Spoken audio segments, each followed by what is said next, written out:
নানা রঙের দিন অজিতেশ বন্দ্যোপাধ্যায়।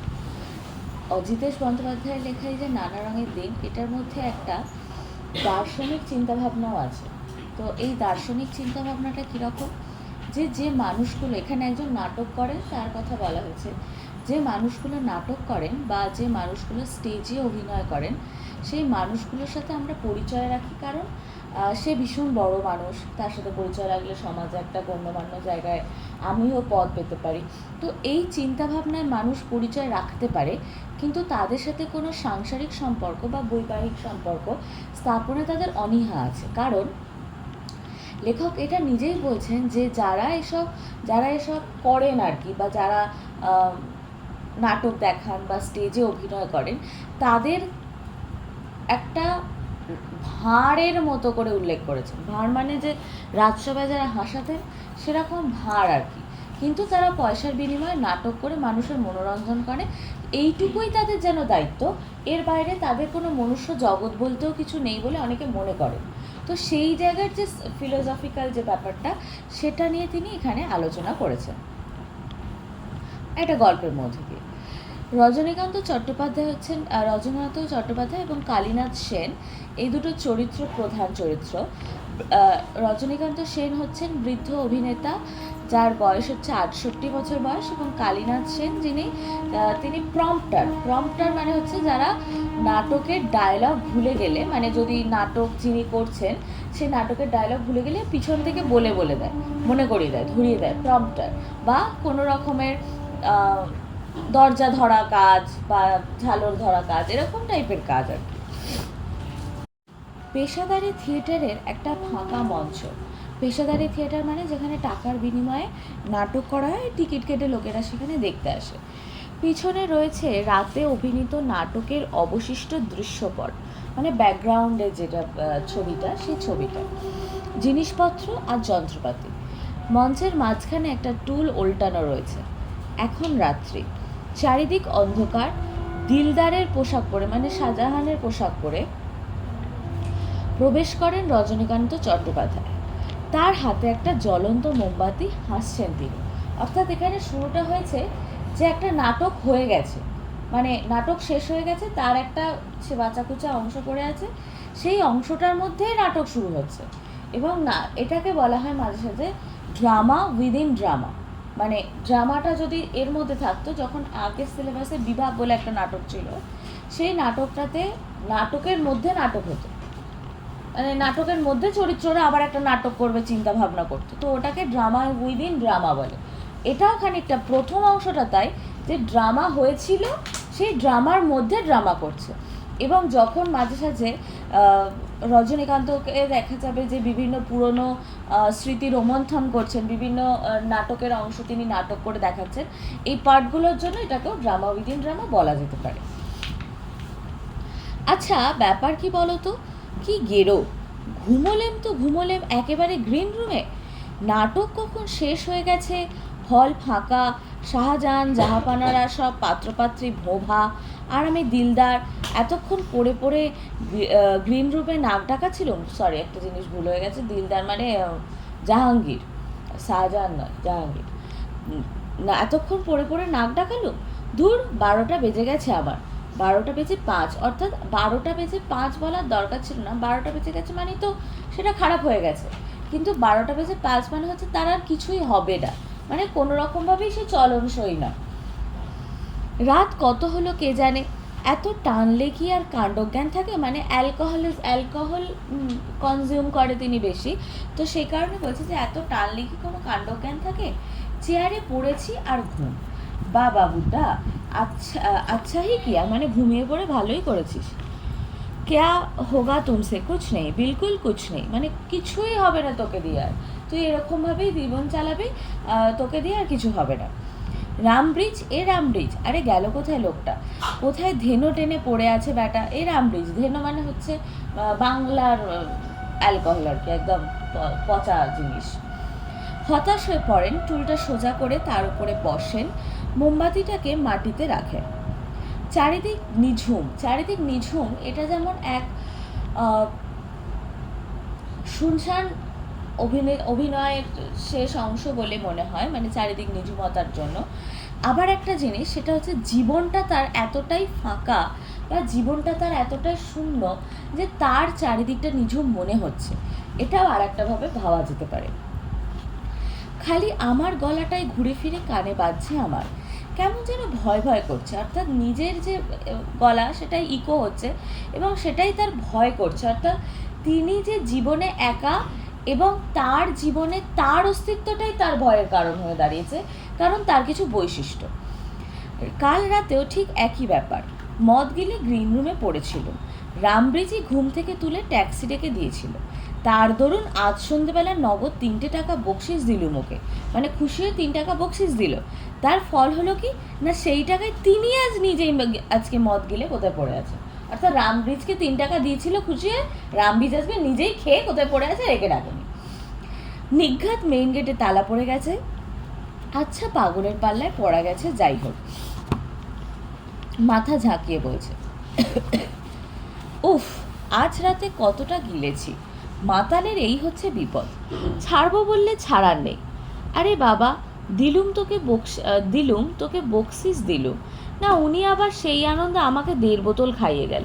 অর্থাৎ তিনি বকশিস পেয়ে, মানে রামব্রিজ 3 টাকা বকশিস পেয়ে নিজে যেমন খেয়েছে, রজনীকান্তকেও 1.5 বোতল খাইয়ে দিয়ে গেছে।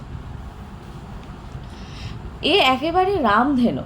উফ, বুকের ভেতরটা থরথর করে কাঁপছে যে, মুখের ভেতরটা যেন অডিটোরিয়াম, মানে ফাঁকা গহ্বর, শুকিয়ে গেছে। দেখবে অনেক সময় নেশার পরবর্তী অংশটা একটু জল তৃষ্ণা পায় বা একটু শারীরিক অস্বস্তি হয়, সেই শারীরিক অস্বস্তির কথা এখানে তিনি বলছেন। ইন্টারভালে সব দর্শকরা হাঁটাহাঁটি লাগিয়ে দিয়েছে। উফ, জিভটা টানছে কি রে বাবা, একটু থামেন। অর্থাৎ অসংলগ্ন কথাও বলছেন, যে একবার তিনি নিজের বর্তমান অবস্থার কথা বলছেন, একবার তিনি নাটক করতে করতে দর্শকরা কী করছিল সেটার কথা বলছেন, আবার একবার রামব্রিজের কথা বলছেন, এবং তারপর আবার নিজের শারীরিক অবস্থার কথা বলছেন, যে তার জিভটা টানছে, মানে তৃষ্ণা পাচ্ছে। অকারণে বাবা, যদি কেউ বলে রজনীবাবু অনেক তো বয়স হলো, এবার মদ খাওয়াটা ছাড়ুন, কোনো জবাব আছে? ওহ, রোজ দিন যায়, সন্ধে হয় আর মদ খাই। উফ ভগবান, সিদ্ধারাটা গেল, মানে তার শারীরিক অবস্থাটা ভীষণই খারাপ। বুকটা কি ভীষণ কাঁপছে। মনে হচ্ছে যেন, রজনীবাবু ভাই, শরীরটার দিকে একটু নজর দিন। আর কি এ বয়সে এত সয়? কত বুড়ো হয়েছেন ভাবুন দেখিনি। থামেন। হ্যাঁ, বুড়ো হয়েছেন বই কি রজনীকান্তবাবু। 68টা বছর কি নেহাত কম বয়স? হ্যাঁ, ছোকরাদের মতো ঢং ঢং করতে পারেন, লম্বা চওড়া চেহারাটা আছে, আরও চালিয়ে দেবেন কিছুদিন। লম্বা লম্বা চুলে ডেইরি হাফ শিশি কলপ লাগিয়ে যেসব ইয়ার্কি টিয়ার্কি মারেন, তাতে বয়সটা ঠিক বোঝা যায় না। কিন্তু যা গেল সে কি আর ফিরবে? অর্থাৎ যে বয়সটা চলে গেছে বা যে সময়টা চলে গেছে, সেটা যত যাই করো সেটা তো আর ফিরবে না। যতই চুলে কলপ করো, যতই বাচ্চাদের মতো ইয়ার্কি মারো, বা যতই মনের বল বাড়িয়ে অভিনয়টা করে যাও, যত যাই হোক না কেন, মনের যে বয়সের যে ফারাকটা হয়েছে বা বয়সটা যেটা চলে গেছে, সেটা তো কোনোদিনও আর ফিরবে না। 68টা বছর এক পা করে এগিয়ে চলেছে মৃত্যুর দিকে। আসলে আমাদের জীবনটা সবারই শেষ পর্যন্ত মৃত্যুতেই নিশ্চিত। কোনো বাচ্চা জন্মানোর সাথে সাথে কি হবে বা কি করবে এটা নিশ্চিত নয়, সে কেমন মানুষ হবে সেটাও নিশ্চিত নয়।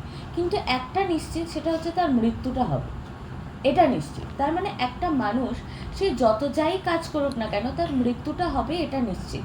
আজকে যে আমরা এত কাজ করছি, তোরা যে এত পড়াশোনা করছিস, বা তোরা এত কষ্ট করছিস, সকালবেলা ঘুম থেকে উঠছিস, পড়াশোনা করছিস, পড়তে যাচ্ছিস, আমি এত কষ্ট করছি, সব কেন? কারণ আমরা যাতে ঠিকঠাক করে মরতে পারি। কারণ মরতে কিভাবে পারবো ঠিকঠাক করে? পড়াশোনার সাথে মরার কি সম্পর্ক আছে? পড়াশোনা করলে একটা ভালো চাকরি পাবো, চাকরি পেলে আমার ব্যাংক ব্যালেন্স বাড়বে, বুড়ো বয়সে আমাকে ঘরে পৌঁছে পড়তে হবে না, হসপিটালে আমি একটা ভালো হসপিটালে যেতে পারি, বা আমি ওষুধ কিনতে পারবো। তাহলে আমার ভালো হলে মরাটা হবে, তাহলে আমার মৃত্যুটা নিশ্চিত। সেটা কেমনভাবে মরবো সেটা নিশ্চিত করার জন্য এখন কাজ করছি আর কি। আর জীবনে ভোর নেই, সকাল নেই, দুপুর নেই, সন্ধেও ফুরিয়েছে। জীবনের এগুলো এক একটা ফেজ। ভোর হচ্ছে একদম ছোট্টবেলাটা, কচি অংশটা। সকাল মানে তার শৈশব অংশটা। দুপুর মানে হচ্ছে যৌবন অংশটা। তারপরে সন্ধে মানে হচ্ছে যৌবনের পরবর্তী অংশটা, মানে যেখানে মানুষ বিয়ে টিয়ে করে সন্তানাদি উৎপাদন করে ইত্যাদি যে অংশটা। তারপরের অংশটা হচ্ছে ফাঁকা, মানে মানুষের সমস্ত দায় দায়িত্ব শেষ হয়ে গেছে, এবার তার সে নিজে করবে। এই অংশটা মানে তারপরের অংশটায় রজনীকান্ত বাবু অবস্থান করছে। এখন শুধু মাঝরাত্রের অবস্থা, মানে জীবনের শেষ অংশের অবস্থা, যেখানে আবার জীবনটা শেষ হয়ে ভোর হবে আর কি। এখানেই গল্প শেষ। এরপর রজনীবাবু এসে বলবেন, আমি লাস্ট সিনে প্লে করব না ভাই, আমাকে ছেড়ে দিন। অর্থাৎ এবার আবার রজনীকান্ত বাবু বলবেন, না আমার বয়স হয়নি, এখনও মন থেকে বয়স হতে পারছে না, শরীরের বয়স হয়েছে তো কী হয়েছে, আমি এখনও লাস্ট সিনে প্লে করব। তো এই লাস্ট সিনে প্লে করা, এক তো নাটকের শেষ অংশটা তাকে দেওয়া, আবার জীবনের শেষ অংশটাকেও তিনি এনজয় করে অভিনয়টা করে যেতে চান, এটাও একটা লাস্ট সিনে প্লে করা। কিন্তু কার্টেন উঠবেই, শ্মশান ঘাট, পরিচিত বন্ধু বান্ধব, ওপারে দুধ উইংস রেডি। একটু থামেন, সামনের দিকে তাকান, হলের শেষ প্রান্তে, মানে একদম চারিদিকটা ধুধু ফাঁকা শূন্য, সেই শূন্যতাটা বোঝানোর জন্য এই ফাঁকা মঞ্চটাকে বেছে নেওয়া হয়েছে, যে একটা মানুষের জীবনে ঠিক কতটা শূন্যতা থাকতে পারে। শূন্যতা, বন্ধুহীন, বাড়ির সাংসারিক সম্পর্কহীন, শুধুই একটা মানুষ যার জীবনে আর কিছুই নেই নাটক ছাড়া, সেটাই শূন্য একটা। জানেন রজনীবাবু, এই 45 বছর প্রায় 45টা বছর তিনি থিয়েটার করছেন। 45 বছর থিয়েটারের জীবনে এই প্রথম মাঝরাতে একেবারে একা স্টেজে দাঁড়িয়ে আছি, জীবনে প্রথম। কেন জানেন? এ হচ্ছে সবই মাতালের কারবার। ফুটলাইটের কাছে যান, মানে যে ফুটলাইট মানে হচ্ছে পায়ের কাছে এসে আলো পড়বে, যেটা হচ্ছে শুধু রজনীকান্ত বাবুকেই ফোকাস করা হবে, এটাকে ফুটলাইট বলে। সামনেটা কিছুই দেখা যায় না, দূরে ওই তো ব্যালকনি, না ফার্স্ট বক্সটাও দেখতে পাচ্ছি এখন, ওই তো সেকেন্ড, থার্ড, ফোর্থ বক্সটাও, সব গভীর অন্ধকারে ডুবে আছে। সব মিলিয়ে যেন একটা শ্মশান, যেন ওর দেওয়ালে কালো কালো অঙ্গারে লেখা আছে জীবনের শেষ কথাগুলি, কত নড়াচড়া, কত উদ্বেগ, কত প্রেম, কত মায়া। তাহলে জীবনের শেষ কথাগুলি কি? জীবনের শেষ কথাগুলি তো জীবনটা পুরোটা। আমি আজকে পর্যন্ত জীবনে যা সঞ্চয় করেছি, এখন যদি আমার কিছু হয়ে যায় তাহলে সেইটাই আমার জীবনের শেষ কথা হয়ে যাবে, তাই না? আমি ধর আমার 0 বছর বয়স থেকে 24 বছর বয়স পর্যন্ত জীবনে যা যা অর্জন করেছি বা যা যা করেছি, সেটাই তো আমার জীবনের শেষ কথা হয়ে যাবে যদি আমার হৃৎপিণ্ডটা থেমে যায়। তাহলে একটা মানুষের 68 বছরের বয়সে যদি তার হৃৎপিণ্ডটা থেমে যায়, তাহলে তারও ওই 68 বছর পর্যন্ত সে যা জীবনে করেছে, তার জীবনে সঞ্চিত সমস্ত কিছুই তার জীবনের শেষ কথা। সব মিলিয়ে যেন মৃত্যুর নিঝুম ঘুমের আয়োজন করে রেখেছে কারা। কি শীত! সব আছে, শুধু মানুষ নেই। সব আছে, রজনীকান্ত বাবুর সব আছে। কি আছে? যশ আছে, খ্যাতি আছে, টাকা পয়সা আছে, সব আছে, শুধু মানুষ নেই জীবনে। যেমন আজকের অভিনয়ের থিয়েটারে মানুষ নেই কোনো, তিনি একা অভিনয় করছেন। সব ভুতুরে বাড়ির মতো খা খা করছে, মরে গেছে নাকি? সিদ্ধারার ভিতর দিয়ে কীরকম শিরশির করছে যেন। হঠাৎ চেঁচিয়ে, রামব্রিজ, রামব্রিজ, কাহা গেয়ারে।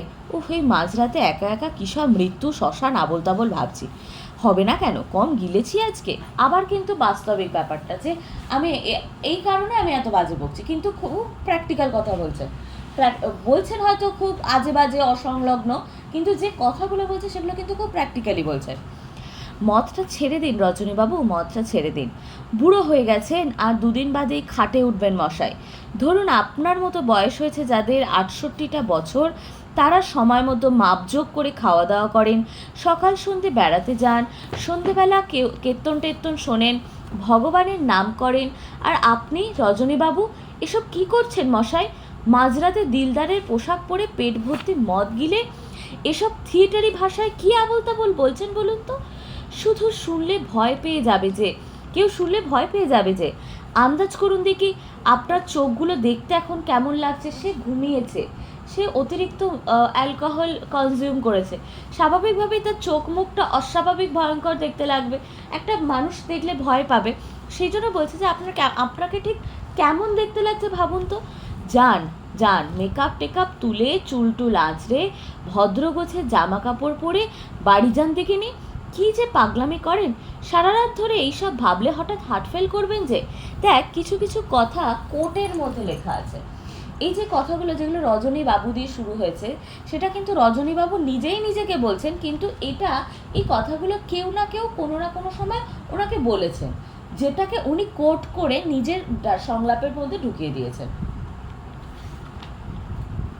কালীনাথ বলে যে চরিত্রটি এবার এসছে, আমি কোথায় গেল, উইংস দিয়ে বেরিয়ে যেতে চান, যেই এগিয়েছেন অমনি দেখা গেল পরনে ময়লা পাজামা, গায়ে কালো চাদর, এলোমেলো চুল, বুড়ো কালীনাথ সেন ঢোকে। রজনীবাবু ভয়ে চিৎকার করে পিছিয়ে যান। কে? কি চাই তোমার? কি চাই? অর্ধেক রাগ অর্ধেক মিনতি করে, কে তুমি? অর্থাৎ প্রথমটা ভীষণ অ্যাগ্রেসিভভাবে, তারপরে অর্ধেক রাগ অর্ধেক মিনতি, কারণ মাঝরাতে যদি কেউ মেরে টেরে দেয় সেটাও ভয় আছে ওনার, সেজন্য মিনতি করেই বলছে যেন, কে তুমি? কে? কি চাই? আমি এখনো ভয় পেয়ে, কে? নাম বলো। আস্তে আস্তে এগিয়ে এসে, আমি চাটুজ্যমশাই, আমি কালীনাথ, আপনাদের প্রম্পটার কালীনাথ। রজনীকান্ত অসহায় হয়ে টুলের ওপর বসে পড়েন, জোরে জোরে নিঃশ্বাস পড়তে থাকে, সারা শরীর কাঁপতে থাকে। হ্যাঁ, কে? ও তুমি কালীনাথ? তুমি এত রাতে কি করছিলে এখানে? আমি রোজ লুকিয়ে গ্রিন রুমে ঘুমাই চাটুজ্যমশাই। কেউ জানে না আপনি বামুন মানুষ, মিছি কথা বলবো না। এখানে একটা সামাজিক দিকও তাহলে তুলে ধরা হলো, যে সমাজে যেহেতু রজনীকান্ত চট্টোপাধ্যায় মানে চাটুজ্যমশাই বলছে, তো যেহেতু ব্রাহ্মণ এবং উচ্চ সম্প্রদায়ের ব্রাহ্মণ, তো সেই ব্রাহ্মণকে সে মিথ্যে কথা বলবে না, কারণ ব্রাহ্মণকে মিথ্যে কথা বললে পরপারের যেতে পারবে না, পাপ হবে, ইহকাল পরকাল সব চলে যাবে, এরকম একটা ব্যাপার। আপনার পায়ে ধরছি, এ কথাটা মালিকের কানে তুলবেন না চাটুজ্যমশাই, আমার শোয়ার জায়গা নেই, একেবারে বেঘরে মারা পড়বো তাহলে। ও তুমি কালীনাথ, তাই বলো। বলো কালীনাথ, তুমি কি হয়েছে জানো? আজকের শোতে আমি 7টা ক্ল্যাপ পেয়েছি, মানে হাততালি দিয়েছে 7জন, এত ভালো অভিনয় করেছি। দুবার তো স্পষ্ট শুনেছি, মাইরি এই না হলে অ্যাক্টিং, মানে এরকমও শুনেছি যে এই না হলে অ্যাক্টিং করা। কে যে একবার বললে দেখেছো, রজনী চাটুর্যে ইজ রজনী চাটুর্যে, মরা হাতি সোয়া লাখ, মানে হাতি মরে গেলে যেমন লাখ টাকা হয় তার চামড়া, চর্বি, দাঁত ইত্যাদির জন্য, তো সেরকমই বলছে রজনী চাটুর্যে কিন্তু বুড়ো হয়ে গেছে, কিন্তু তার সত্ত্বেও তিনি যা নাটক করছেন সুন্দর, তাতে মনে হচ্ছে মরা হাতি সোয়া লাখ। তাহলেই বুঝলে কালীনাথ, পাবলিক এখনও কীরকম ভালোবাসে আমাকে। আসলে যতক্ষণ স্টেজে দাঁড়িয়ে থাকি ততক্ষণ কদর। আসল লাইনটা এটাই, এত কথার মানে এতক্ষণ ধরে যা তিনি বললেন তার আসল লাইনটাই হচ্ছে এটা, যে আসলে যতক্ষণ স্টেজে দাঁড়িয়ে থাকি ততক্ষণ কদর। যতক্ষণ আমি স্টেজে অভিনয় করছি, যতক্ষণ অন্য চরিত্রে অভিনয় করছি, যতক্ষণ আমি রজনীবাবু নই, কোনো একটা চরিত্র, দিলদার, শাহজাহান, যাই চরিত্র, সেই চরিত্রটাকে লোকে ভালোবাসে, কিন্তু রজনীকান্ত পার্সোনালি কারোর থেকে ভালোবাসা পাচ্ছেন না। তারপর যে যার ঘরে যায়, তখন কে কার। কেই বা এই বুড়ো মাতালটার খোঁজ করে বলে, উঠুন রজনীবাবু, চলুন বাড়ি যাবেন। কেউ বলে না, বাড়ি চলুন, আপনাকে বাড়ি পৌঁছে দেবো। কেন বাড়ি? কেন? কোথায়? আপনার মনে পড়ছে না বাড়ি কোথায়? তা পড়ছে বই কি, কিন্তু কী হবে বাড়ি ফিরে? একটু ভালো লাগে না বাড়িতে। জানো কালীনাথ, পৃথিবীতে আমি একা, আমার আপনজন কেউ নেই, বউ নেই, ছেলে মেয়ে নেই, সঙ্গী সাথী নেই, কেউ কোথাও নেই, আমি একদম একা, একেবারে নিঃসঙ্গ। কেমন জানো? ধুধু করা দুপুরের জ্বলন্ত মাঠে বাতাস যেমন একা, যেমন সঙ্গীহীন, তেমনি, অর্থাৎ ধুধু করা দুপুরে, অর্থাৎ গ্রীষ্মের দুপুরে, জ্বলন্ত দুপুর, চারিদিকটা জ্বলছে, সেই অবস্থায় হাওয়া যতটা সঙ্গীহীন, একটা মানুষও তো থাকে না, কিন্তু হাওয়া তার বয়ে যায়, সেই ওই রকম সঙ্গীহীন তিনি, তার জীবন ধুধু করছে, ধুধু প্রান্তরের মতো, সেই অতটা সঙ্গীহীন তিনি। তেমনি আদর করে একটা কথা বলে এমন কোনো লোক আছে আমার? মরবার সময় মুখে দুফোঁটা জল দেয় এমন কেউ নেই আমার। আর জানো, যখনই এসব কথা ভাবি তখনই ভয়ে যেন বুকের ভেতরটা হিম হয়ে আসে আমার। তখন কেউ দুটো ভালো কথা বলে, কেউ কি বুড়ো মাতালটার হাত ধরে নিয়ে গিয়ে বিছানায় শুইয়ে দেয় না। আমি কার? কে চায় আমাকে? কালীনাথ জল ভরা চোখে, পাবলিক তো আপনাকে ভালোবাসে চাটুজ্যমশাই। পাবলিক? এই মাঝরাতে পাবলিক এখন থিয়েটার দেখে গিয়ে টেনে ঘুম লাগাচ্ছে। তুমি কি ভাবছো পাবলিক আমাকে এমনই ভালোবাসে যে ঘুমের ঘরে আমাকে স্বপ্ন দেখছে? পাগল! আমাকে আর কেউ চায় না কালীনাথ, কেউ না। আমার ঘর সংসার, ছেলে মেয়ে, কেউ নেই, কিছু নেই। এই কিছু নেইটা সব থেকে বড় কথা। জীবনে কিছু থাকা দরকার, কিছু নেইটা সব থেকে ফাঁকা। এই নিঃসঙ্গতাটা একটা মানুষের কাম্য নয় জীবনে। এই নিঃসঙ্গতার যতই সেই মানুষটা শত্রু হোক বা যতই খারাপ হোক মানুষটা, তার জীবনে কিছু থাকা উচিত। এই কিন্তু তাই নিয়ে আপনার মতো লোকের এত দুঃখ চাটুর্যে মশাই কেন? আমিও তো মানুষ কালীনাথ, হাত পাওয়ালা একটা জীবন্ত মানুষ। আমারও তো 5 জনের মতো হাত পা আছে। আমার শিরায় শিরায় কি জল বইছে? রক্ত বইছে না? সৎবংশের পবিত্র রক্ত, মানে যেহেতু ব্রাহ্মণ তাই সৎবংশের পবিত্র রক্তের কথা বলছে। বিশ্বাস করো কালীনাথ, আমি একটা উঁচু বংশের, রাঢ়ের সবচেয়ে প্রাচীন ভদ্র ব্রাহ্মণ বংশে জন্মেছিল।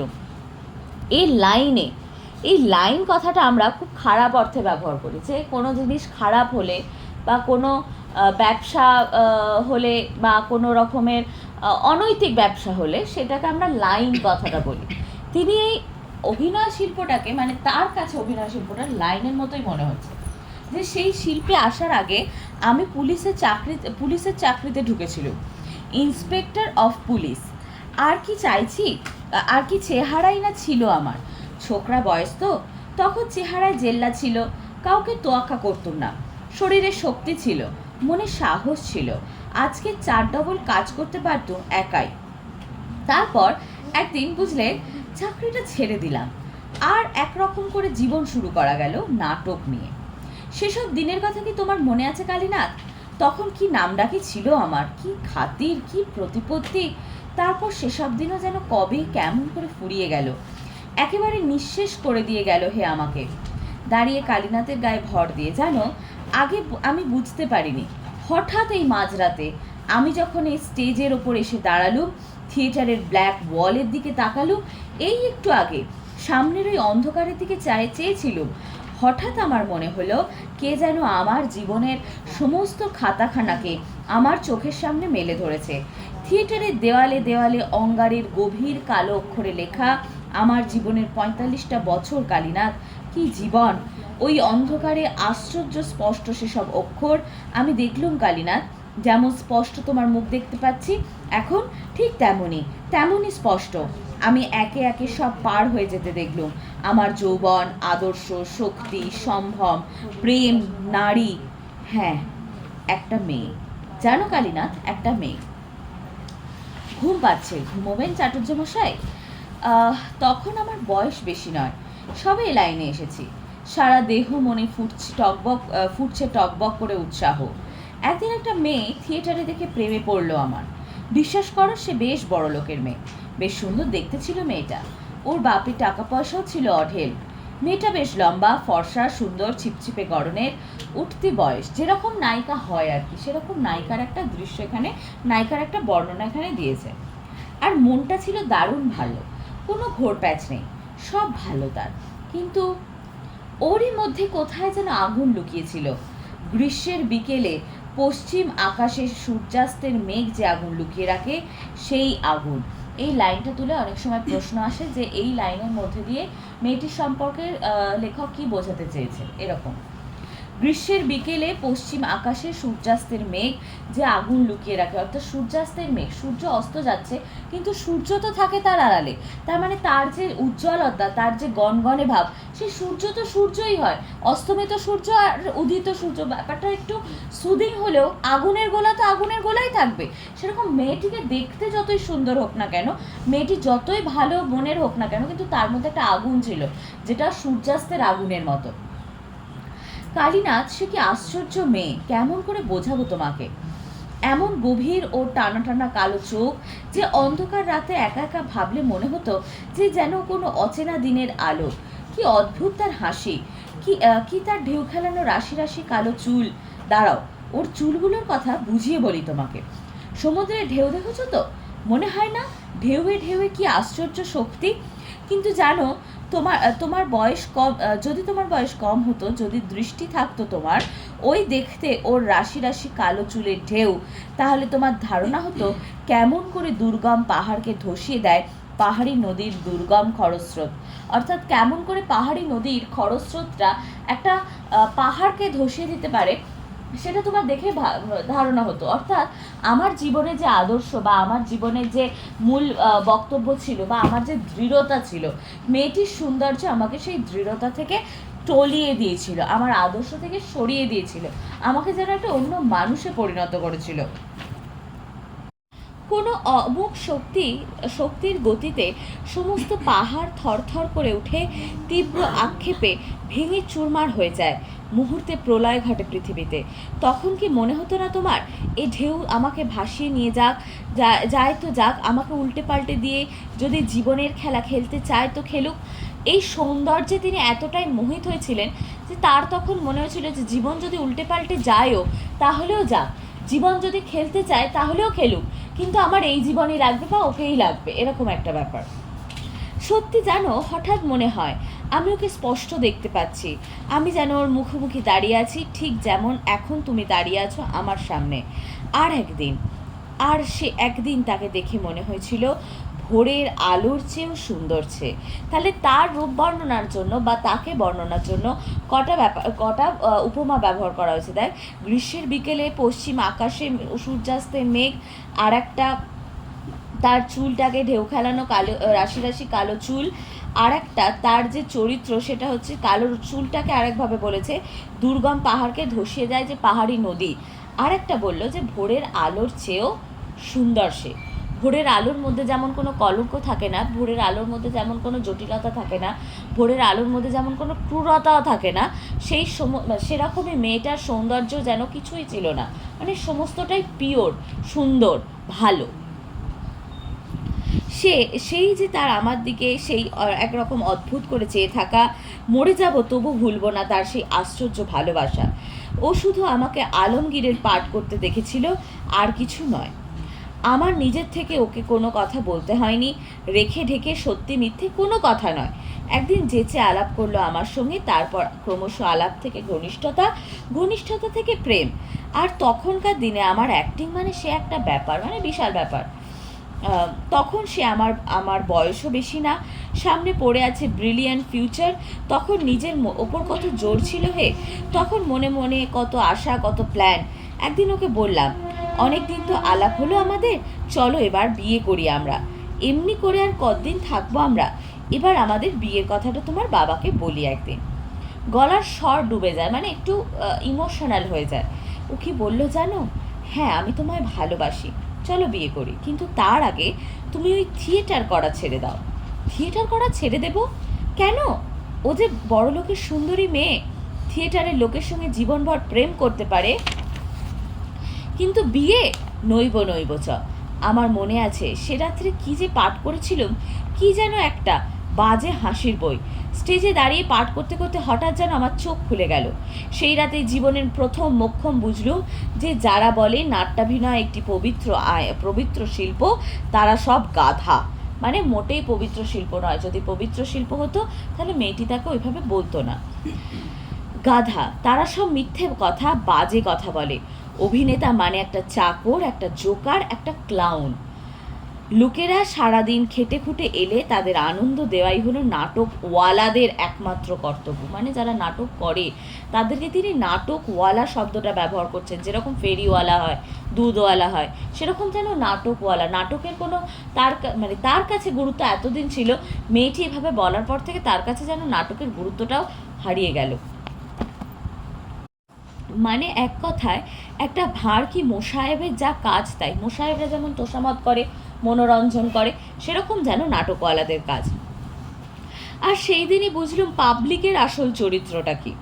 তারপর থেকে ওসব ফাঁকা হাততালিতে, খবরের কাগজের প্রশংসায়, মেডেল, সার্টিফিকেটের নাট্যাভিনয় একটি পবিত্র শিল্প, এসব বাজে কথায় আমি বিশ্বাস করি না। পাবলিক মহোদয় আলবাত হাততালি দেবেন, খুব প্রশংসা করবেন, সব ঠিক, কিন্তু যেই তুমি স্টেজ থেকে নামলে তুমি তাদের কেউ নও, তুমি থিয়েটারওয়ালা, একটা নকল নবিশ, মানে অনুকরণ করে যে একটা অস্পৃশ্য ভাঁড় যাকে ছোঁয়া যায় না। তা বলে কি তারা তোমার সঙ্গে আলাপ করবে না, চা সিগারেট খাওয়াবেন না? তা খাওয়াবেন, অনেক কথা বলবেন, আলাপ আলোচনা করবেন, হাসবেন, নমস্কার করবেন, না হলে বাইরে জাহির করবেন কি করে, অর্থাৎ শো অফ করবেন কি করে যে ওর সাথে আমার পরিচয় আছে, ওর সাথে তুমি চা খেয়ে এলাম। অত বড় নাটক করে যিনি, তার সাথে আমি চা খেয়েছি, বুঝতে পারছো ভাই, এরকম একটা টাইপের ব্যাপার। ও অমুক আর্টিস্ট, হ্যাঁ হ্যাঁ ওকে আমি চিনি, ওর সঙ্গে আমার খুব খাতির, উনি তো সেদিন আমার ঘর অবধি, সেদিন অবধি আমার ঘরে। সব ঠিক, কিন্তু কোনো সামাজিক সম্মান তুমি পাবে না। থিয়েটারের পরিচয় কেউ তার মেয়ে কিংবা বোনের সঙ্গে বিয়ে দেবে না কারুর, কক্ষনো না। জানো, তোমার ওই পাবলিক মানে থিয়েটারের টিকিট কেনা খদ্দেরদের আমি কাউকে বিশ্বাস করি না।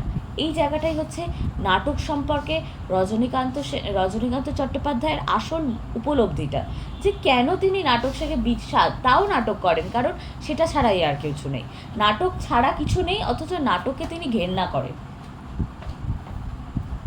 পুরোনো দিনের কথা ভুলে যান চাটুজ্যমশাই, শুধু শুধু মন খারাপ করে কি হবে। চলুন বাড়ি নিয়ে যাই আপনাকে। নাট্যাভিনয় একটি পবিত্র শিল্প, এই পবিত্রতার নামাবলীটা সেদিন হঠাৎই ফাঁস হয়ে গেল আমার সামনে, হঠাৎ।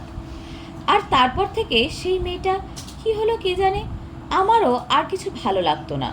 ভবিষ্যতের চিন্তা ফিন্তা সব বই বাছাই ফাছাই মাথায় উঠে গেল, আবুল তাবুল সব পাঠ করতে লাগলাম, যে সেসব জাতা পাঠ। লোকের মুখে শুনলাম জ্ঞানী ব্যক্তিদের মতে এইসব দেখে থেকেই নাকি দেশের ছোড়াগুলো গোল্লায় যাচ্ছে, মানে কোনো রকম মোরালিটি নেই এমন সমস্ত কিছু করতো। তবু সেই যে স্টেজে নামছি তখনই ওইসব জ্ঞানী ব্যক্তিরাই বলছেন, বা বাবা দারুণ, কি ট্যালেন্ট, ধুত্তর নিকুচি করেছে ট্যালেন্টের। আস্তে আস্তে বয়স বাড়লো, গলার কাজ নষ্ট হয়ে গেল, একটা নতুন চরিত্রকে বোঝবার, ফুটিয়ে তোলবার ক্ষমতা নষ্ট হয়ে গেল। থিয়েটারের বদলে দেয়ালে কার অদৃশ্য হাত অঙ্গারে কালো কালো জ্বলন্ত অক্ষরে লিখে দিয়ে গেল প্রাক্তন অভিনেতা রজনীকান্ত চাটুর্যের প্রতিভার অপমৃত্যুর করুণ সংবাদ। হঠাৎ করেই যেন রজনীকান্ত বাবুর মৃত্যু হলো, মানে নাটকের মৃত্যু হলো। আমি আগে বুঝতে পারিনি জানো, আজ রাতে সবে হঠাৎ ঘুম থেকে চমকে জেগে দেখি, আমি স্পষ্ট বুঝতে পারলাম কথাটা। পিছনের দিকে তাকিয়ে দেখি অন্ধকারে দাঁড়িয়ে চুপ করে আমার দিকে তাকিয়ে আছে আমারই জীবনের ৬৮টা বছর।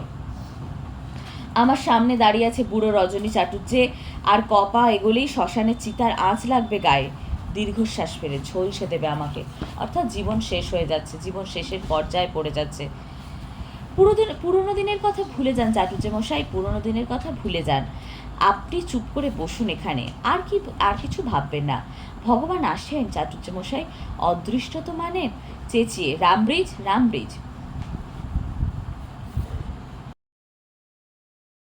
রজনীবাবু বলছেন হঠাৎ জেগে উঠে, মানে এতক্ষণ যেন একটা ড্রাউজিনেসের মধ্যে কথা বলছিলেন, মানে মদ্যপ অবস্থায় যে একটা মানে কি বলবো, একটা জেগে অর্ধ জীবিত বা অর্ধ জাগা অবস্থায় যে একটা ফিলিং হয়, সেরকম অবস্থায় তিনি এতক্ষণ কথা বলছিলেন যেন। এবার তিনি জেগে উঠে বলছে, সেসব দিনে কিনা পারতাম, যেমন খুশি তাই পারতাম। তোমার মনে আছে সেসব দিনের কথা? কি সহজে এক একটা চরিত্র বুঝতে পারতাম, কি আশ্চর্য সব নতুন রঙের চরিত্র চেহারা পেত, কি অসীম বিশ্বাসে ভরা ছিল। বুকে ঘামের এই জায়গাটায়, মানে হৃদয়ের মধ্যে যেন একটা অসীম বিশ্বাস ছিল যে আমি এটা পারবো বা আমি এটা করতে পারবো। শোনো হে, শোনো তো বলি, দাঁড়াও একটু দম টেনে নিয়ে আগে। মনে আছে রাজিয়া নাটকের বখতিয়ারের সিনটা, মানে বখতিয়ার খিলজির একটা সিন ছিল, সেই সিনটার কথা বলছে। শাহজাদি সম্রাট নন্দিনী, মৃত্যু ভয় দেখাও কাহারে, জানো নাকি তাতার বালক মাতৃ অঙ্ক হতে ছুটে যায়, সিংহ শিশু সনে করিবারে মল্লরণ, শানিত ছুরিকা ক্ষুদ্র ক্রীড়ানক তার।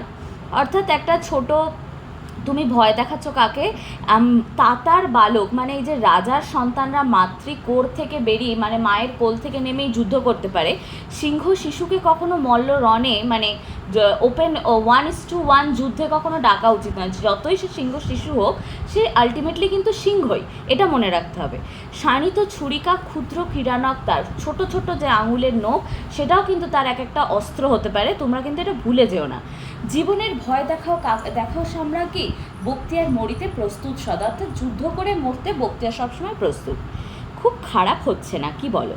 আচ্ছা ওই সিনটা মনে আছে তোমার, সেই যে ডিএল রায়ের শাহজাহান নাটকে ঔরঙ্গজেব আর মোহাম্মদের সিনটা? প্রথম ঔরঙ্গজেব একা, বড় ভয়ঙ্কর যোগ, শাহনওয়াজ আর যশবন্ত সিং। আমি কিন্তু প্রধান আশঙ্কা করছি এই মোহাম্মদকে। তার চেহারা কম কথা কয়, আমার প্রতি একটা অবিশ্বাসের বীজ তার মনে কে বপন করে দিয়েছে। জাহানারা, জাহানারা মানে দেশের যে নারীরা ছিল তারা, জাহানারা মানে মেয়েরা।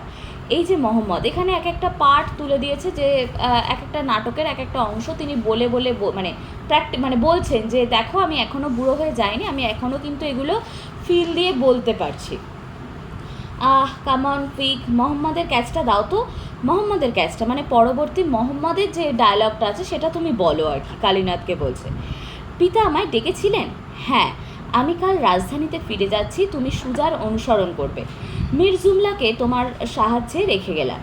জি আজ্ঞা পিতা। আচ্ছা যাও, দাঁড়িয়ে রইলে যে, কিছু এ বিষয়ে কিছু বলার আছে? না পিতা, আপনার আজ্ঞাই যথেষ্ট। তবে আমার একটা আর্জি আছে পিতা। কি? চুপ করে রইলে যে, বলো পুত্র।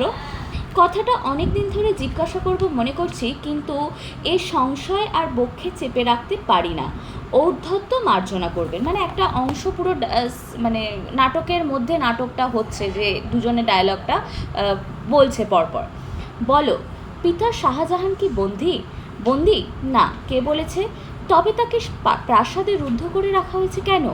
সেইরূপ প্রয়োজন আছে। আর ছোট কাকা মোরাদ, তাকে এইরূপ বন্দি করে রাখা কি প্রয়োজন? হ্যাঁ। আর আপনার এই সিংহাসনে বসা পিতামহ বর্তমানে? হ্যাঁ পুত্র, পিতা। পুত্র, রাজনীতি বড় কূট, এ বয়সে তা বুঝতে পারবে না, সে চেষ্টা করো না। পিতা, ছলে সরল ভাতাকে বন্দি করা, স্নেহময় পিতাকে সিংহাসনচ্যুত করা, আর ধর্মের নামে এসে এই সিংহাসনে বসা, এর নাম যদি রাজনীতি হয়, তাহলে সে রাজনীতি আমার জন্য নয়। এখানে যে পার্টটুকু আছে, যে মোহাম্মদ আর ঔরঙ্গজেবের মধ্যে মানে কনভারসেশনটা এরকম, যে শাহজাহান বেঁচে থাকাকালীন শাহজাহানকে ঔরঙ্গজেব বন্ধ করে রেখে দিয়েছিলেন, আর শাহজাহানের যে ঔরঙ্গজেবের যে আরও 3টে ভাই ছিল, সেই 3টে ভাইকে একে একে হত্যা করেছে, বন্দি করে রেখে দিয়েছে। এই যে ঔরঙ্গজেবের এই যে ছলনা, সেই জায়গাটা নিয়ে এখানে কিন্তু কথা হচ্ছে বাবা আর ছেলের মধ্যে। সেজন্য ছেলে শেষে বলছে, যদি এই রকমভাবে রাজ্য শাসন করা বা এইভাবে সিংহাসন হরণ করে নেওয়াটাই রাজনীতি হয়, তাহলে সেই রাজনীতির আমার দরকার নেই।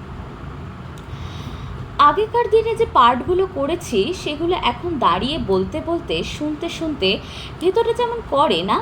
আচ্ছা, তুমি আমাকে আর একটা জায়গা মনে করিয়ে দাও তো, পুরনো দিনের যে কোনো নাটকের যে কোনো জায়গা। ধরো শাহজাহান নাটকের, আবারও শাহজাহান নাটকের কথা আসছে, ঔরঙ্গজেবের সেই ভয়ঙ্কর সিনটা, যখন সবাইকে খুন করে ঔরঙ্গজেব সিংহাসন পেয়েছেন, তখন একদিন মাঝরাতে ঔরঙ্গজেব একেবারে একা ভাবছেন, যা করেছি ধর্মের জন্য করেছি। হঠাৎ করে একটা জিনিস মনে রাখবে, যে কোনো সময় লেখক কোনো কিছুরই অবতারণা শুধু করেন না। যে হঠাৎ করে এত নাটক থাকতে শাহজাহান নাটকের কথাই কেন?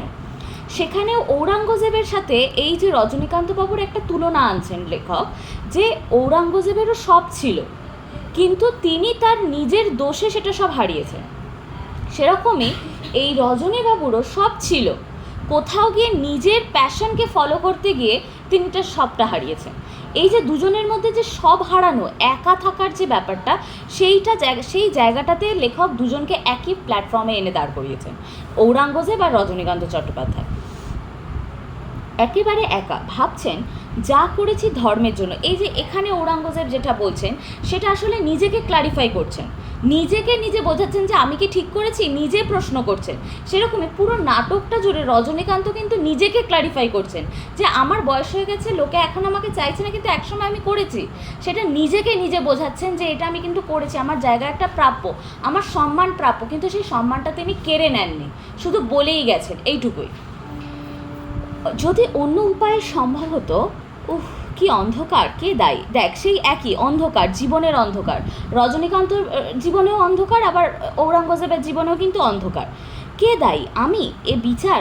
ও কি শব্দ, না বাতাসের শব্দ? এ কি? কোনো মতেই এই চিন্তাকে মন থেকে দূর করতে পারছি না। রাত্রি তন্দ্রায় ঢুলে পড়ি, কিন্তু নিদ্রা আসে না। ও কি স্তব্ধ, এত স্তব্ধ কেন? ও কি আবার সেই দাঁড়ার ছিন্ন শির, দাঁড়া হচ্ছে ঔরঙ্গজেবের একজন ভাই, ছিন্ন শির মানে মাথা কেটে দিয়েছে, সেইটা যেন উনি হ্যালুসিনেট করছেন। সুজার রক্তাক্ত দেহ, মুরাদের কোবন্ধ, এরা সব তিনজনই ভাই ঔরঙ্গজেবের, যাদেরকে তিনি মেরে ফেলেছেন। যাও সব, যেন তিনি ওদেরকে সবাইকে হ্যালুসিনেট করছেন ম্যাকবেথের মতো।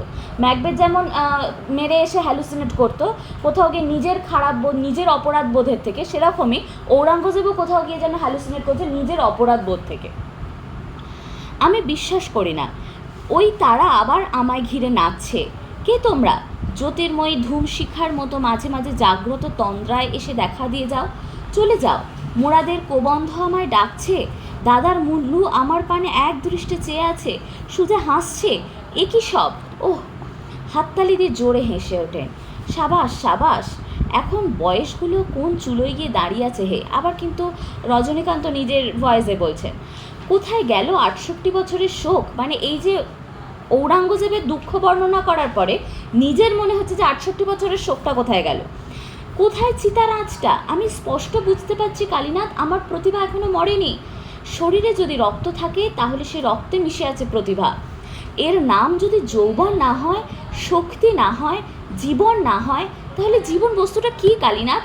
অর্থাৎ জীবনে যদি এগুলো আমি রপ্ত করেছি যেগুলো, সেগুলোই যদি আমার না হয়, তাহলে জীবনটা আসলে কি? আমি জীবনে এত কিছু করেছি, আমি জীবনকে যেভাবে দেখেছি, জীবনকে যেভাবে দিয়েছি, সেটাই যদি আমি এখন না পাই, তাহলে আমার জীবনের অস্তিত্বও তো আর কিছু নেই। প্রতিভা যার আছে, বয়সে তার কি আসে যায়? এই তো জীবনের সত্য কালীনাথ। আমার অ্যাক্টিং তোমার ভালো লেগেছে না? সত্যি ভালো লেগেছে না? আমার আরও মনে আছে জানো, সেই শান্ত গভীর পূর্ণতার কথা। শোনো, জীবনের শেষ যুদ্ধযাত্রার আগের রাতে সুজার সেই কথাগুলো পিরানা বানুকে বলা, মানে তার একজন উপপত্নীকে বলা। উপপত্নী মানে হচ্ছে পত্নীর আরও কী বলবো, বন্ধুবান্ধব যাদেরকেও তিনি পত্নী বানিয়ে ফেলেছেন, তো এগুলো হচ্ছে যে উপপত্নীকে বলা, আজ তবে হাসো, কথা কও, গাও যা দিয়ে আমাকে এতদিন ছেয়ে দিতে, ঘিরে বসে থাকতে। একবার শেষবার দেখে নেই, শুনে নি, তোমার বীণাটি পারো, গাও, স্বর্গ মর্তে নেমে আসুক, ঝঞ্ঝাতে আকাশ ছেয়ে দাও। তোমার সৌন্দর্যে একবার এই অন্ধকারকে ধাঁধিয়ে দাও। তোমার জীবনে অন্ধকার আছে, কিন্তু তোমার মধ্যে যে সৌন্দর্যটা আছে, তোমার মধ্যে যেগুলো আছে, সেগুলোকে আজকে এক করো। তোমার মধ্যেও তো গুণ আছে, সেই গুণগুলোকে আজকে মর্তে নামিয়ে নিয়ে আসো। তোমার প্রেমে আমাকে আবৃত করে দাও। বসো, আমি আমার অশ্বারোহীদের বলে আসি, আজ সারা রাত্রি ঘুমাবো না। বাইরে দরজা খোলার শব্দ। কে? মানে এবার কিন্তু আবার আবার নাটকে, মানে আসল নাটকে ফিরে এসছে, যে রাম যেখানে রজনীকান্ত আর কালীনাথ ছিল, সেখানে কে দরজা খোলার শব্দ হয়েছে? এ নিশ্চয়ই রামব্রিজ। আপনার প্রতিভা এখনও মরেনি চাটুর্যমশাই, এই লাইনটা দিয়েও প্রশ্ন আসে। ঠিক পুরনো দিনের মতোই আছেন আপনি, পুরনো দিনের মতো। দরজার শব্দের দিকে চেঁচিয়ে, ইধার হে রামব্রিজ, সিধে স্টেজ পর চলে আও। কালীনাথকে, বয়স বেড়েছে তো কি হয়েছে কালীনাথ? এই তো জীবনের নিয়ম। আনন্দে হেসে ওঠেন। আরে তুমি কাঁদছো কালীনাথ? তোমার চোখে জল? বলো কেন, বলো তো। আরে এসো এসো, দূর কাঁদে নাকি? বুকে জড়িয়ে ধরে জল ভরা চোখে।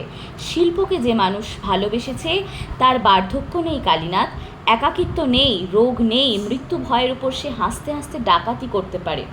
দুটো রজনীকান্ত চট্টোপাধ্যায়ের কথা ভাব। একটা প্রথম দিকের রজনীকান্ত চট্টোপাধ্যায়, যিনি বলছেন আমার জীবন শূন্য, শিল্পকে যে ভালোবেসে সে ভাঁড় ছাড়া কিছু হতে পারে না। আবার সেই রজনীকান্তই বলছেন বার্ধক্য নেই কালীনাথ, একাকিত্ব নেই, রোগ নেই, মৃত্যু ভয় নেই। কারণ যতবার কেউ একটা শাহজাহান চরিত্র পাঠ করবে, ততবার তো কেউ একটা বলবে যে রজনীকান্ত চট্টোপাধ্যায় শাহজাহান চরিত্রটা খুব ভালো করতো। তার মানে তিনি শিল্পী, তার শিল্প সত্তাটাই তার রয়ে যাবে। তিনি হয়তো মারা যাবেন বা তার বার্ধক্য আসবে, তার মৃত্যু আসবে, কিন্তু তিনি তো, তার প্রতিভাটা তো রয়ে যাবে। যতদিন নাটক হবে ততদিন কেউ না কেউ নিশ্চয়ই রেফারেন্স দেবেন যে রজনীকান্ত চট্টোপাধ্যায় এইরকমভাবে নাটক করতেন, ওনার পথ ফলো করো, তাহলে এইভাবে তুমি সাকসেস পেতে পারবে। এই যে ডাকাতি করতে পারবে, মৃত্যুর উপর ডাকাতি করার, একমাত্র শিল্পীরা যারা কিছু সৃষ্টি করেন তারাই মৃত্যুর উপর ডাকাতিটা করতে পারেন, যে মারা গেলেও তাদের সত্তাটা রয়ে যাবে। যেমন এই যে রজনীকান্ত, এই কে যেন এটা লিখেছেন, অজিতেশ বন্দ্যোপাধ্যায়, ইনি লিখেছেন, হয়তো খুব ফেমাস নাম নয়, কিন্তু যতবার কেউ নাটকটা পড়বে, নানা রঙের দিন হোক বা ওনার যে কটা নাটক আছে, যতবার কেউ পড়বে উনি তো ততবার জীবিত হয়ে যাবেন। তাহলে এই যে শিল্পীদের কখনো মৃত্যু হয় না, তাদের শিল্প সত্তার মধ্যে দিয়ে তারা যে সৃষ্টিটা করেছেন সেটার মধ্যে দিয়ে তারা রয়ে যান। চোখে জল গড়িয়ে পড়ে। হ্যাঁ কালীনাথ, আমাদের দিন ফুরিয়েছে। হায় রে প্রতিভা, কোথায় গেল বলো তো? জীবনের পাত্র শূন্যতায় রিক্ত করে দিয়ে। কোথায়, কার কাছে, কোন দেশে গেল প্রতিভা? যাবার আগে মজলিসি গল্পের আস্তাকুড়ে নির্বাসন দিয়ে গেল আমাকে। আর তুমি সারা জীবন থিয়েটারের প্রম্পটার হয়েই তোমার জীবন ফুরিয়ে গেল। মানে জীবন ফুরিয়ে যায়, জীবন চলে যায়। এবার তোমরা কিভাবে জীবনটাকে ইউটিলাইজ করবে, কিভাবে মানুষের কাছে তুলে ধরবে, সেটা কিন্তু তোমাদের ব্যক্তিগত ব্যাপার হয়। চলো কালীনাথ, চলো যাই। যেতে আরম্ভ করেন। জানো, সত্যি কথা বলতে কি, ওসব প্রতিভা টতিভা আমার কিছু নেই। দিলদারের পার্টটা মন্দ করি না, তাও আর বছর কয়েক পরে মানাবে না আমাকে, তাই না? অতএব ওথেলের ওই কথাগুলো মনে আছে তোমার? সেই যে, oh now for ever, farewell the tranquil mind, farewell content. সমস্ত কিছুকে ফেয়ারওয়েল দিতে হবে। ফেয়ারওয়েল কন্টেন্ট, যে জীবনটায় আমরা বাঁচি, যে কন্টেন্টটায় আমরা বাঁচছি, আমাদের জীবনটা তো একটা কন্টেন্ট। প্রত্যেক দিনের একটা রুটিন আছে, প্রত্যেক দিনের একটা কাজ আছে, সেই কন্টেন্টের উপর আমরা বাঁচছি। যদি হঠাৎ করে মনে হয় যে সব কাজ শূন্য, লকডাউনের সময় যখন আমাদের কোনো কাজ ছিল না, তখন কি করব খুঁজে পাচ্ছিলাম না, তবে তো আমাদের জীবনে কন্টেন্ট ছাড়া আমাদের জীবন নেই। প্রত্যেকটা দিন রুটিনে বাঁধা আছে, এরপর এটা করতে হবে, ওরপর ওটা করতে হবে। একটা মিস হয়ে গেলে বা সময় না পেলে সেটা আলাদা ব্যাপার, কিন্তু কাজ কিন্তু কনসিকুয়েন্সলি আছে। তাহলে আমাদের জীবনে কিন্তু কন্টেন্ট আছে, সেই কন্টেন্টটাকেই ফেয়ারওয়েল দিতে বলছে। যে ফেয়ারওয়েলের মাধ্যমে তারা জীবন থেকে অতিক্রান্ত হয়ে একটা আপার লেভেলে মানুষের মনে বিরাজ করবে, যেখানে আর কোনো শিল্প বা কাজ চলে যাওয়ার ভয়, টাকা পয়সা রোজগার, মদ্যপান, একাকিত্ব, রোগ কিছু থাকবে না। সমস্ত কিছুর ঊর্ধ্বে গিয়ে তারা বসবাস করবে। Farewell the plumed troops and the big wars, এবং সেই সমস্ত জনগোষ্ঠীকেও বিদায় দিতে হবে আমাদেরকে, এবং বড় বড় যুদ্ধগুলোকে, জীবনের যুদ্ধ হতে পারে বা বাইরের যুদ্ধও হতে পারে, দ্যাট মেক্স অ্যাম্বিশাস ভার্চু, যেটা আমাদের জীবনে উচ্চাকাঙ্ক্ষা বাড়ায়। যে কোনো যুদ্ধ, যে জীবনের আশা আকাঙ্ক্ষাই তো আমাদের জীবনে উচ্চাকাঙ্ক্ষী করে তোলে আমাদের জীবনকে। একবার অঙ্কে 40 পেয়েছি, তারপরের বারে 60 পেয়েছি, জীবন উচ্চাকাঙ্ক্ষী হয়ে যাবে যে আমি তাহলে পরের বারে 80 পেতে পারি। এবার সেই 80 পাওয়ার মতো আমাকে খাটতে হবে। যদি না আমি 80 পাওয়ার মতো কাটতে পারি, তাহলে সেই নাম্বারটা কমে কিন্তু আবার 60-এর পরেও চলে যেতে পারে। তখন কিন্তু জীবনকে ভেঙে দিলে হবে না, আবার নতুন করে শুরু করতে হবে। Farewell the ninth steed and the third trump, the spirit stringing dumb, 3 years pricing 5, the royal banner and all equality, pride, pomp and circumstances of glorious war. যে সমস্ত জিনিসগুলো আমাদের জীবনকে এতদিন বেঁধে রেখেছে, আমাদের জীবনকে বাঁচার উৎসাহ দিয়েছে, সেই সমস্ত জিনিসকে আমাদের জীবন থেকে মুক্তি দিয়ে, আমাদের জীবনকে ফেয়ারওয়েল দিয়ে আমাদেরকে এগিয়ে যেতে হবে। সমস্ত কিছু ছেড়ে, সমস্ত উচ্চাকাঙ্ক্ষা ঝলমলে জিনিসকে ছেড়ে এমনভাবে বাঁচতে হবে যেন বাঁচাটা শুধু বাঁচার জন্যই হয়, কোনো কিছুর জন্য নয়। এটার ব্যাপারটা এটা বোঝায় আর কি। কালীনাথ, আমি বলছি রজনী চাটুর্যে মরবে না, কিছুতেই না। মরবে, তার দেহের মৃত্যু ঘটবে, কিন্তু তার শিল্পসত্তার নয়। কিংবা ধরো, life's but walking shadow, a poor player that struts and frets his hour upon the stage and then it heard no more. এবং জীবন হয়তো এরকম হতে পারে, একটা ওয়াকিং শ্যাডো, জীবন একটা ছায়ার মতো, একটা এমন একজন খেলোয়াড় যিনি হেরে গেছেন তার ছায়ার মতো। তার ছায়া যেমন মাথা নত করে যায়, কিন্তু কাজ করে যায়, কাজ করার পরে যেমন that struts and fraught in our upon the stage, যে শেষ মুহূর্তে পর্যন্ত স্টেজের মধ্যে নিজের কলাকুশলতা দেখিয়ে গেছে, and then is heard no more, এবং তারপরে তাকে আর শোনা যায়নি। সেরকমই রজনীকান্ত যেন জীবনের শেষ দিন পর্যন্ত সমস্তটা দিয়ে যাবেন শিল্পকে, শিল্পসত্তা মানে শিল্পকে ফুটিয়ে তোলার জন্য, অভিনয়কে ফুটিয়ে তোলার জন্য। কিন্তু শেষ পর্যন্ত রজনীকান্ত যখন মারা যাবেন, হয়তো রজনীকান্তকে আর স্টেজে দেখা যাবে না। তাই জন্য এখানে বলছে shadow of a poor player. তিনি নিজেকে পুয়ার প্লেয়ারের সাথে তুলনা করছেন, যে আমি জীবনের কাছে একজন ব্যর্থ খেলোয়াড়, জীবনে অনেক কিছু হারিয়েছি, আবার কিছু হয়তো পেয়েছি যেটা আমার জীবনের পরে শিল্পকে বাঁচিয়ে রাখতে সাহায্য করবে। এবার নেপথ্যে মানে ব্যাকগ্রাউন্ডে কেউ বলছেন, a horse my kingdom for a horse, অর্থাৎ ঘোড়া মতো জীবনকে ছোটাতে হবে। রাজার রাজত্ব রাখতে গেলে সেই ছোটাটাকে বজায় রেখে দিতে হবে, যেমনই পরিস্থিতি আসুক না কেন থেমে গেলে চলবে না।